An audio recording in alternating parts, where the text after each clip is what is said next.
Ma'am, my staff member and dear student, आखिरकार ये दिन आ ही गया।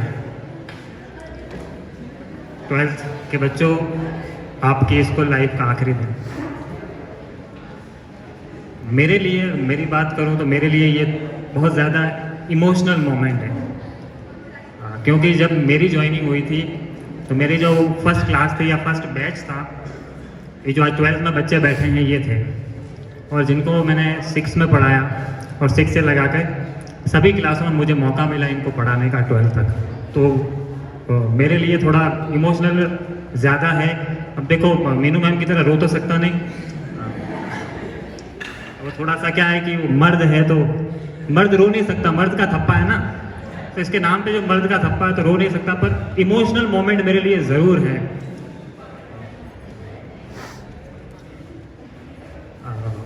साथ में मैं बात करूं 12th साइंस वालों के लिए इतना भी कहूँगा कि इन बच्चों की जो परफॉर्मेंस थी हर क्लास में बहुत अच्छी थी। हर साल इन्होंने तैयारी की और परफॉर्मेंस अच्छी थी, और मुझे इस साल भी बहुत विश्वास है और ये उम्मीद है कि ये बहुत अच्छा करेंगे। करोगे ना? बहुत अच्छा करना है। साथ में 12th आर्ट्स और कॉमर्स के बच्चों, आपको भी बहुत अच्छा करना है, मुझे उम्मीदें हैं और पूरा विश्वास भी है। और साथ में कुछ 10th के बच्चे बैठे हैं जिनको सबसे ज़्यादा टारगेट किया गया है कि कमज़ोर है या वो है, तो आपको भी बहुत मेहनत करनी है और अच्छा करना है। मैं 2-3 बातें बोलूँगा। वैसे तो आज का दिन बोर्ड के बच्चों के लिए है, पर 2-3 बातें बोलूँगा जो मेरे हिसाब से सभी के लिए है, यहाँ तक कि अपने स्टाफ मेंबर के भी लिए है। तो मैं एक शायरी को मैंने मॉडिफाइड किया 2 लाइन की, वहाँ से मैं शुरू करता हूँ कि उम्रे दराज मांग के लाए थे 4 दिन, कि उम्रे दराज मांग के लाए थे 4 दिन, 2 कोरोना में कट गए और 2 मोबाइल में।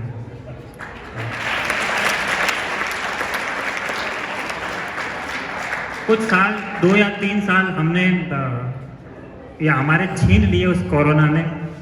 हो सकता है वो टाइम पीरियड कुछ बच्चों के लिए गोल्डन टाइम पीरियड रहा हो, कि बिना पढ़े हमने वो कुछ इतना अचीव कर लिया जो पढ़ के भी हम नहीं कर पाए थे। पर सच में कहूँ ना तो ये 2 या 3 साल आपकी एजुकेशन लाइफ के काले साल थे ना, ब्लैक ईयर्स थे, और इसकी भरपाई शायद आप नहीं कर पाओ लाइफ में। और दूसरी, कोविड के टाइम में ऑनलाइन एजुकेशन के नाम पे आपके हाथ में एक डिवाइस आया जिसको कहते हैं मोबाइल, और उस मोबाइल ने आपकी ज़िंदगी की वाट लगा दी। सीधी सी बात। देखिए, एक तारीख वो होती है जब हम जन्म लेते हैं, हमारी डेट ऑफ बर्थ, और एक तारीख वो होती है जब हमारी मौत होती है, मरने की तारीख। इन दोनों तारीखों के बीच का जो वक्त है ना, वो है जिंदगी।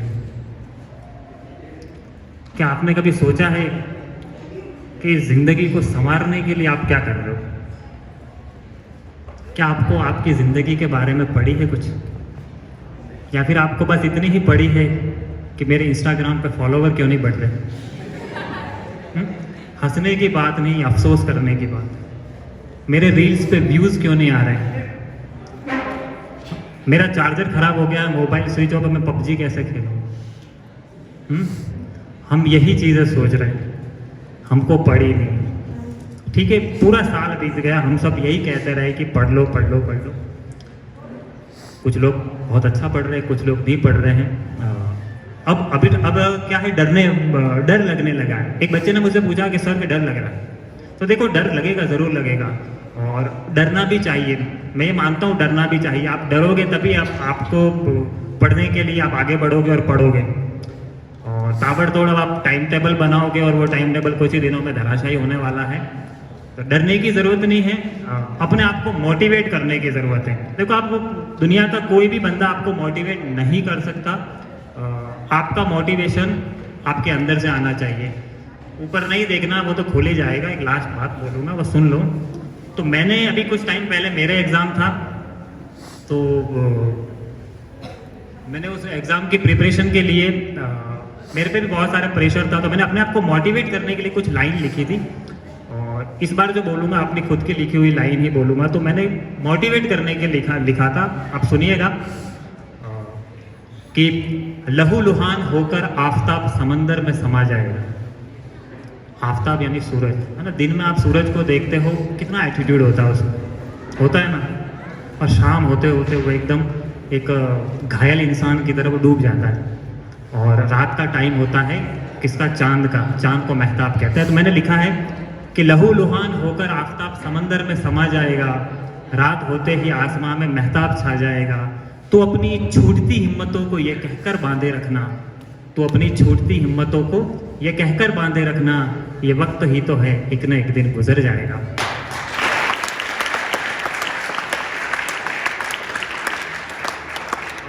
और आगे लिखा है कि घर छाया है गम का काला घना ये बादल तुझ पर। टेंशन होती है ना, हम सबकी लाइफ में बहुत सारी टेंशन होती है, बहुत सारे उतार चढ़ाव आते हैं। एग्जाम टाइम में आपके साथ ऐसा बहुत होगा। तो घर छाया है गम का काला घना ये बादल तुझ पे, क्या पता ये अब्रे करम बन के बरस जाएगा। अब्रे करम यानी कि बारिश। तो घर छाया है गम का काला घना ये बादल तुझ पे, क्या पता ये अब्रे करम बन के बरस जाएगा। तू अपनी टूटी कश्ती लेकर दरिया में उतर जाना, कि तू अपनी टूटी कश्ती लेकर दरिया में उतर जाना, तेरे हौसले के आगे ये तूफान भी थम जाएगा। Thank you so much. बहुत बहुत शुक्रिया सर।